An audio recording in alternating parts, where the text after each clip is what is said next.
Original jurisdiction of the Supreme Court of the United States. The Supreme Court of the United States has original jurisdiction in a small class of cases described in Article Roman III, Section 2 of the United States Constitution and further delineated by statute. Authority.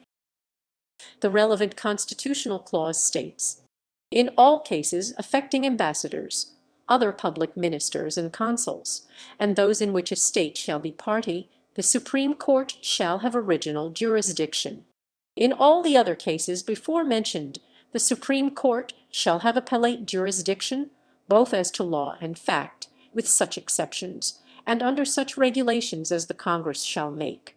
Certain cases that have not been considered by a lower court may be heard by the Supreme Court in the first instance under what is termed original jurisdiction.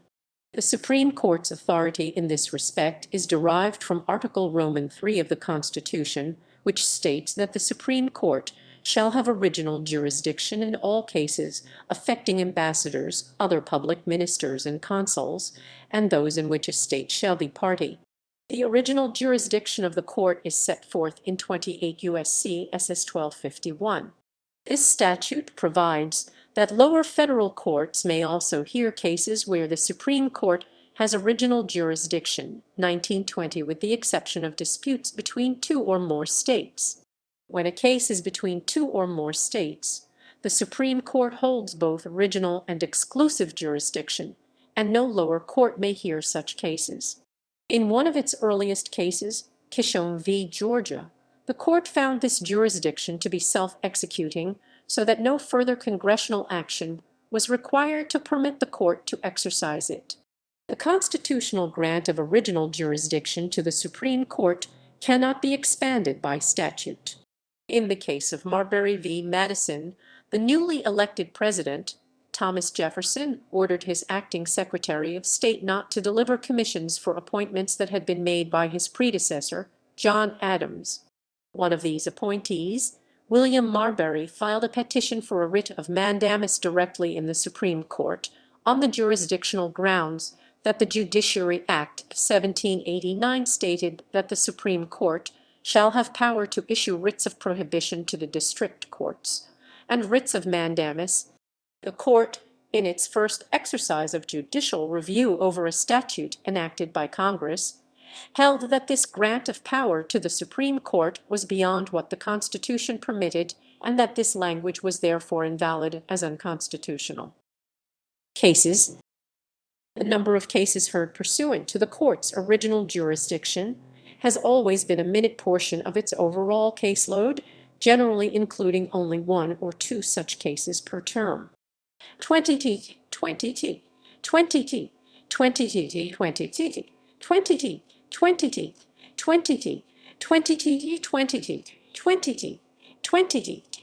Between 1789 and 1959, the court issued written opinions in only 123 original cases. Since 1960, the court has received fewer than 140 motions for leave to file original cases, nearly half of which were denied a hearing. Most of these cases involve disputes over state boundaries and water rights, but others center on tax or interstate pollution issues. 20. The court has tended to decline other kinds of cases arising from disputes between the states. Examples of such cases include the 1892 case of United States v. Texas, a case to determine whether a parcel of land belonged to the United States or to Texas, and Virginia v. Tennessee, a case turning on whether an incorrectly drawn boundary between two states can be changed by a state court, and whether the setting of the correct boundary requires. Two other original jurisdiction cases involve colonial, era borders and rights under navigable waters in New Jersey v. Delaware, and water rights between riparian states upstream of navigable waters in Kansas v. Colorado.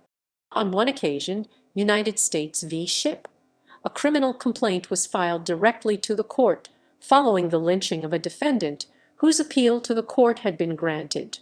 The case brought against those responsible for the lynching gave the court original jurisdiction over a criminal case for the first and thus far only time in its history. Procedure.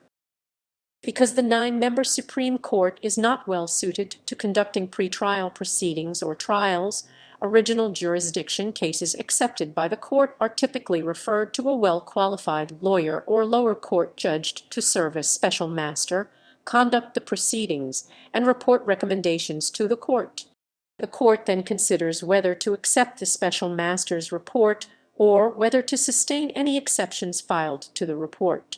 Although it has not happened since 1794, in the case of Georgia v. Brailsford, parties in an action at law in which the Supreme Court has original jurisdiction may request that a jury determine issues of fact. In 1950, in the case United States v. Louisiana, the state of Louisiana moved for a jury trial, but the court denied the motion, ruling that the suit was an equity action and not an action at law, and that therefore the Seventh Amendment guarantee of a jury trial did not apply. If a matter involving an action at law did come before the court, however, a jury might be impaneled. The court noted in a footnote in the decision that under 28 U.S.C. 1872, in all original actions at law in the Supreme Court against citizens of the United States, issues of fact shall be tried by a jury. However, it did not decide whether the statute and the Seventh Amendment required such a jury. References